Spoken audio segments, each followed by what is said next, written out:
Assalamualaikum warahmatullahi wabarakatuh. Kami di sini akan mempresentasikan tentang hakikat sholat. Sebelum masuk ke materi, di sini saya akan memperkenalkan anggota dari kelompok kami. Yang pertama yaitu Nur Astika Raditya dengan NIM 201103008 dan Adindia Febriani Putri dengan NIM 201103009. Di sini kami dari Prodi D3 Kebidanan Fakultas Ilmu Kesehatan Universitas Muhammadiyah Purwokerto.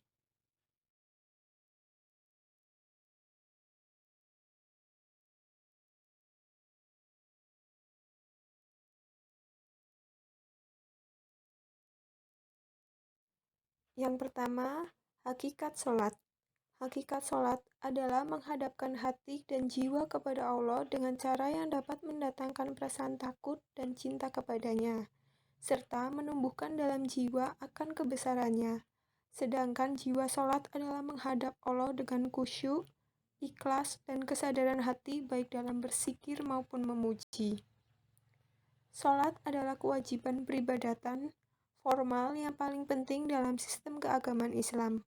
Kitab suci banyak memuat perintah agar kita menegakkan sholat, iqomat al-sholah, yakni menjalankannya dengan penuh kesungguhan, dan menggambarkan bahwa kebahagiaan kaum beriman adalah pertama-tama karena sholatnya yang dilakukan dengan penuh kekhusyuan. Sebuah hadis Nabi menegaskan, yang pertama kali akan diperhitungkan tentang seorang hamba pada hari kiamat ialah sholat. Jika baik, maka baik pulalah seluruh amalannya, dan jika rusak, maka rusak pulalah seluruh amalannya. Dan sabda beliau lagi, pangkal segala perkara ialah al-Islam, sikap pasrah kepada Allah, tiang penyangganya sholat, dan puncak tertingginya ialah perjuangan di jalan Allah. Sholat menurut istilah adalah doa, sedangkan menurut syara adalah suatu ucapan-ucapan dan amalan-amalan yang khusus dimulai dari takbiratul ihram dan diakhiri dengan salam. Ibadah sholat adalah kewajiban bagi orang-orang yang beriman dengan waktu yang telah ditentukan. Hal ini tercantum dalam Al-Quran Surat An-Nisa ayat 103 yang artinya, sesungguhnya sholat itu diwajibkan kepada orang-orang mukmin dengan waktu yang telah ditentukan. Ketentuan sholat. 1. Syarat wajib sholat terdiri dari Islam, balik atau dewasa, berakal. 2. Adapun syarat sahnya sholat adalah yang pertama, suci badan dari hadas dan najis, suci pakaian dan tempat sholat dari najis, menutup aurat, sudah masuk waktu sholat, menghadap kiblat. 3. Rukun sholat. Rukun sholat terdiri dari 1. Niat, 2. Takbiratul ihram, 3. Berdiri tegak, 4. Membaca surat Al-Fatihah pada setiap rakaat, 5. Ruku, 6. Iktidal, 7. Sujud, 8. Duduk antara dua sujud, 9. Duduk tasyahud akhir, 10. Membaca doa tasyahud akhir, 11. Membaca sholawat Nabi, 12. Salam, dan 13. Tertib. 4. Tata cara sholat. Yang pertama yaitu berdiri, kedua takbiratul ihram, yaitu mengangkat kedua tangan, 3. Doa iftitah, 4. Membaca Al-Fatihah, 5. Membaca surah salah satu dari Al-Quran, 6. Ruku dengan tumakninah, 7. Iktidal seraya mengucap Sami Allahu liman hamidah, 8. Sujud dengan tumakninah, 9. Duduk antara dua sujud dengan tumakninah, 10. Sujud kedua dengan tumakninah, 11. Tahiyat akhir dan membaca tasyahud, 12. Mengucap salam sambil menoleh ke kanan kemudian ke kiri. Untuk selanjutnya, bab yang akan dipelajari yaitu bab kedua mengenai mengapa Allah mewajibkan sholat. Sesungguhnya Allah adalah Tuhan yang Maha Rohman dan Maha Rohim, yang Maha Tahu akan segala apa yang ada di bumi. sehingga setiap apapun yang diperintahkan dan dilarang olehnya benar-benar menunjukkan kasih sayang dan cintanya kepada setiap makhluk di muka bumi. Allah berfirman dalam surat Al-Kautsar ayat 2, "Maka dirikanlah sholat karena Tuhanmu dan berkorbanlah." Ayat tersebut menunjukkan betapa pentingnya menjalankan ibadah yang satu ini. Bahkan Allah mengancam manusia yang lalai dalam mengerjakan sholat dengan ancaman yang keras dalam surat Al-Ma'un ayat 4-5. Maka kecelakaanlah bagi orang-orang yang sholat, yaitu orang-orang yang lalai dengan sholatnya. Apa sebenarnya yang terkandung dalam sholat sehingga Allah begitu memerintahkannya, bahkan mengancam orang-orang yang lalai dengan ancaman yang keras, apalagi orang yang meninggalkannya? Allah memerintahkan untuk sholat sebagai pembeda antara yang mukmin dan yang kafir. Selain itu, sholat juga ibadah yang membuat kita lebih dekat dengan Allah. Dalam sebuah hadis qudsi dikatakan, kedekatan seorang hamba kepadaku seperti sesuatu yang aku fardukan, wajibkan padanya, dan tidak henti-hentinya seorang hamba mendekatkan diri kepadaku dengan amalan-amalan sunat, sehingga aku mencintainya. Maka aku menjadi telinga yang ia pergunakan untuk mendengar, menjadi mata yang ia pergunakan untuk melihat.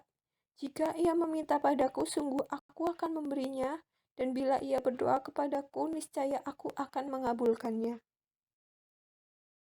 Selanjutnya, untuk ke bab 3, yaitu tujuan dan fungsi sholat.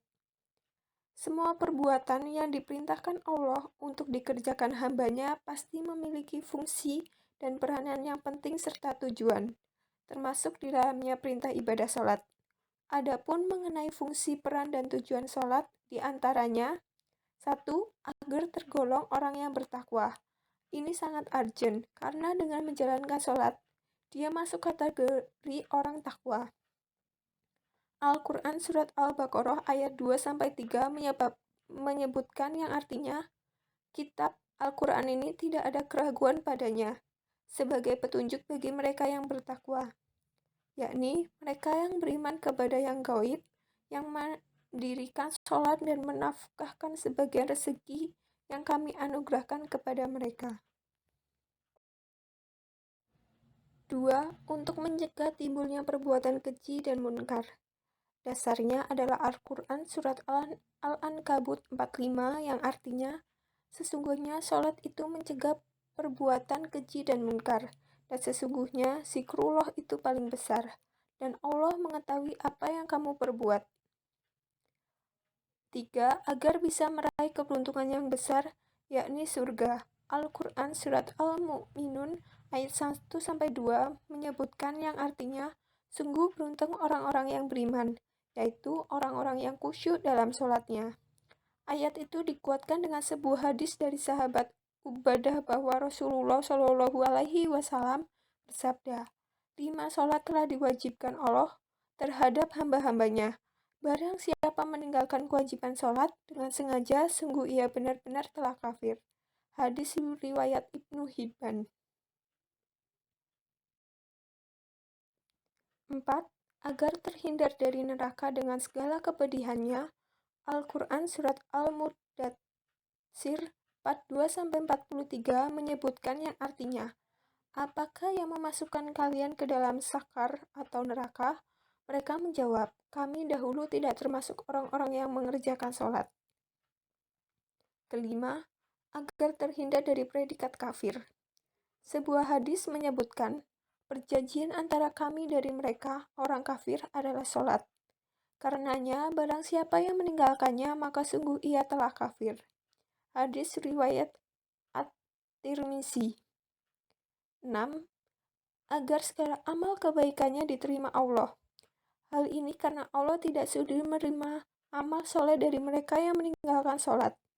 Sebuah hadis riwayat At-Tabrani menyebutkan yang artinya, yang pertama kali dihisab dari seorang hamba pada hari kiamat, sholatnya. Maka jika sholatnya baik, baik pula diterima semua amal kebaikannya yang lain.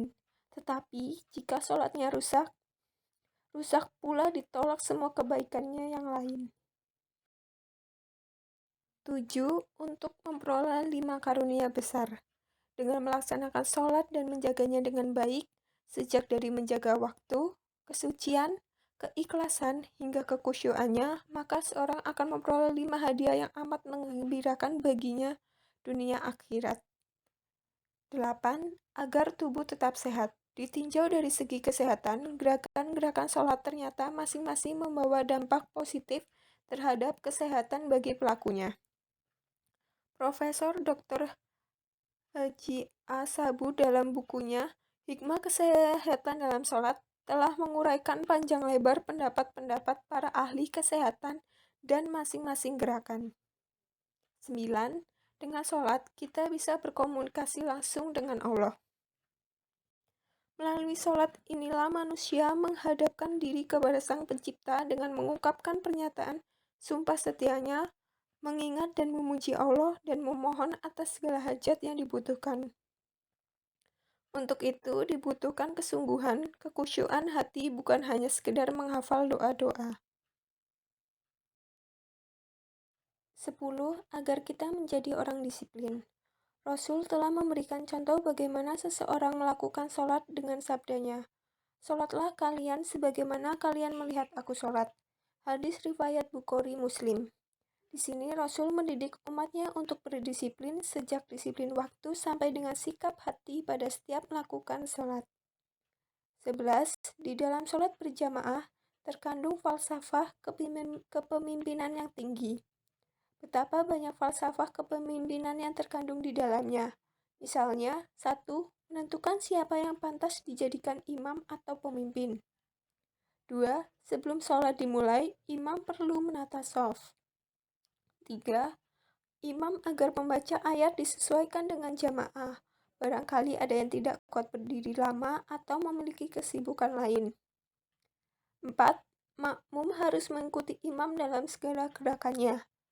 5. Bila imamnya salah, hendaknya diingatkan oleh makmum dengan cara bijak, cukup dengan mengucapkan subhanallah. Memasuki bab yang keempat, yaitu akhlak dalam sholat. 1. Gerakan berdiri. Berdiri ketika melaksanakan sholat adalah lambang masa kejayaan, masa yang sangat membahagiakan karena bisa berkarir dan memiliki segalanya seperti uang, jabatan, harta, benda yang melimpah, dan lain-lain. Atas anugerah nikmat inilah maka sudah sewajarnya manusia harus memiliki sifat syukur kepada Allah. Mensyukuri nikmat dapat dilakukan dengan hati, mulut, atau anggota badan lainnya. Dengan demikian, gerakan berdiri ketika sholat diharapkan dapat memberi pengajaran kepada umat Islam agar menghindari diri dari sifat tidak bersyukur. Kedua, gerakan takbir. Mengangkat tangan adalah cara untuk menghilangkan sifat-sifat agung untuk selain Allah.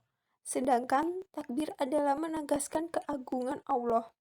Syafii Jalal Muhammad 2006. Bacaan takbir disertai dengan gerakan mengangkat kedua tangan ketika sholat merupakan salah satu tanda penghormatan kepada Allah. Ketika sholat, seseorang harus ikhlas. Mengangkat kedua belah tangan ini menandakan bahwa seseorang itu harus menunjukkan sikap hormat yang lebih pada Sang Pencipta. Gerakan takbir memberikan pengajaran bahwa sikap saling menghormati antar sesama. 3. Gerakan bersedekap atau meletakkan tangan di dada. Para ulama mengatakan meletakkan kedua tangan di dada adalah salah satu cara mendapatkan kekusukan atau ketenangan ketika sholat. Sholat merupakan cara untuk menjadikan hati tenang dan ketentraman sebagaimana firman Allah. Artinya, orang-orang yang bermain dan mereka menjadi tentram dengan mengingat Allah. Ingatlah, hanya dengan mengingat Allah, hati menjadi tentram. Quran Surat Ar-Rod ayat 28. 4. Gerakan ruku. Posisi ruku adalah posisi tengah-tengah antara berdiri tegak dengan sujud. Bila posisi tegak melambangkan kejayaan atau kedewasaan, maka posisi ruku melambangkan masa-masa umur setengah baya, sedangkan sujud mengandung makna umur telah uzur atau tua renta.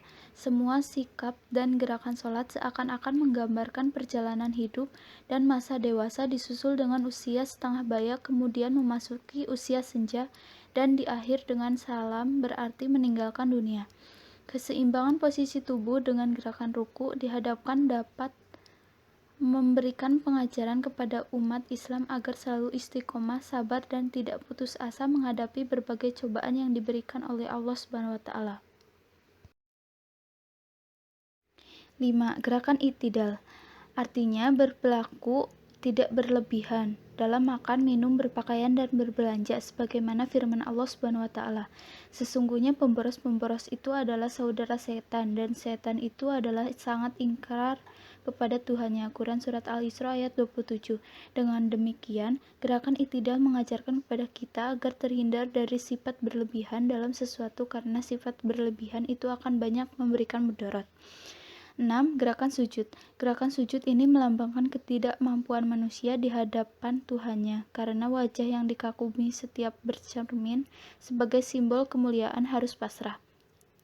Gerakan sujud dapat menghilangkan egoisme dan kesombongan, meningkatkan kesabaran dan kepercayaan kepada Allah, menaikkan kestabilan rohani, dan memberikan energi batin yang tinggi di seluruh tubuh. Faktor ini menunjukkan ketundukan dan kerendahan hati yang tinggi. 7. Gerakan duduk di antara dua sujud merupakan salah satu bentuk ketaatan dan bukti rasa cinta kepada Allah karena seseorang mengaku akan kelemahannya, yaitu duduk bersimpuh tidak berdaya di hadapan Allah. 8. Gerakan duduk tasyahud awal dan tasyahud akhir. Posisi ini memberikan pengajaran kepada kita bahwa anggota tubuh bagian kanan lebih sesuai untuk melakukan perbuatan yang baik. Apabila seseorang memberikan sesuatu atau menolong orang lain dengan tangan kiri, menurut pandangan tidak mempunyai tata cara atau etika. Walaupun secara hukum tidak ada dalil yang mengharamkan memberi atau menolong menggunakan tangan kiri. 9. Gerakan salam. Di dalam sholat diakhiri dengan salam sambil menoleh ke kanan dan ke kiri, mengandung arti seolah-olah seseorang berjanji di hadapan Allah bahwa bersedia untuk melakukan sesuatu yang membuat keselamatan, kedamaian, dan ketentraman terhadap orang lain dan lingkungan tempat dimanapun berada. Gerakan salam yang dilakukan menoleh ke kanan dan ke kiri pada saat mengakhiri sholat memberikan pengajaran kepada umat Islam untuk senantiasa menumbuhkan rasa saling peduli terhadap orang yang membutuhkan bantuan dan bisa membuat keselamatan. Hikmah sholat. Sebagian hikmah disyariatkan sholat adalah bahwa sholat itu dapat membersihkan jiwa, dapat menyucikannya, dan menjadikan seorang hamba layak bermunajat kepada Allah Subhanahu wa Ta'ala di dunia dan berada dekat dengannya di surga. Bahkan sholat juga dapat mencegah pelakunya dari perbuatan keji dan munkar. Allah Subhanahu wa Ta'ala berfirman, "Dan dirikanlah sholat, sesungguhnya sholat itu mencegah dari perbuatan-perbuatan keji dan munkar." Al-Ankabut ayat 45. Salat merupakan benteng hidup kita agar jangan sampai terjerumus ke dalam perbuatan keji dan mungkar. Hal ini tampak jelas dalam firman Allah Subhanahu wa Ta'ala. Sesungguhnya salat itu mencegah dari perbuatan-perbuatan keji dan mungkar. Salat yang khusyuk mewujudkan suatu ibadah yang benar-benar ikhlas, pasrah terhadap Zat Maha Suci dan Maha Mulia. Di dalam salat tersebut kita meminta segala sesuatunya darinya, memohon petunjuk untuk mendapatkan jalan yang lurus, mendapat limpahan rahmat, rizki, barokah, dan pahala darinya. Di samping itu, salat juga membersihkan jiwa dari sifat-sifat buruk, khususnya cara-cara hidup yang materialis, yang menjadikan urusan duniawi lebih penting dari segala-galanya termasuk ibadah kepada Allah. Kebersihan dan kesucian jiwa ini digambarkan dalam sebuah hadis. Jikalau di pintu seseorang di antara kamu ada sebuah sungai di mana ia mandi 5 kali, maka apakah akan tinggal lagi kotorannya yang melekat pada tubuhnya? Bersabda Rasulullah SAW, yang demikian itu serupa dengan salat 5 waktu yang mana Allah dengannya salat itu dihapuskan semua kesalahan. Hadis riwayat Abu Dawud. Sesungguhnya manusia diciptakan bersifat keluh kesah lagi kikir. Apabila ia ditimpa kesusahan, maka ia berkeluh kesah, dan apabila ia mendapat kebaikan, ia amat kikir, kecuali orang-orang yang mengerjakan sholat, yang mereka itu tetap mengerjakan sholatnya. Quran Surat Al-Ma'arij Apabila kita mendapat suatu musibah maupun kesulitan, maka kita harus memohon pertolongan kepada Allah dengan mengerjakan sholat dan bersabar serta tawakal. Jadikanlah sabar dan sholat sebagai penolongmu, dan sesungguhnya yang demikian itu sungguh berat, kecuali bagi orang-orang yang husu. Quran Surat Al-Baqarah ayat 45. Hai orang-orang beriman, jadikanlah sabar dan sholat sebagai penolongmu, sesungguhnya Allah beserta orang-orang yang sabar. Quran Surat Al-Baqarah ayat 153. Di dalam salah satu firman-Nya, Allah juga menegaskan nilai positif dari sholat, yaitu orang-orang yang beriman dan hati mereka menjadi tentram dengan mengingat Allah. Ingatlah, hanya dengan mengingat Allah lah hati menjadi tentram. Quran Surat Ar-Ra'd ayat 28. Di samping hal-hal di atas, sholat juga membina rasa persatuan dan persaudaraan antara sesama umat Islam. Hal ini dapat kita lihat antara lain apabila seseorang sholat tidak dalam keadaan yang khusyuk, pasti selalu menghadap kiblat, yaitu Ka'bah di Masjidil Haram Makkah. Umat Islam di seluruh dunia mempunyai satu pusat titik konsentrasi dalam beribadah untuk menyembah kepada Kholiknya, yaitu Ka'bah. Hal ini akan membawa dampak secara psikologis, yaitu persatuan, kesatuan, dan kebersamaan umat. Contoh lain adalah pada saat berjamaah. Salat berjamaah juga mengandung hikmah kebersamaan, persatuan, persaudaraan, dan kepemimpinan, di mana pada setiap gerakan salat makmum mempunyai kewajiban mengikuti gerakan imam. Sedangkan imam melakukan kesalahan, maka makmum wajib mengingatkan.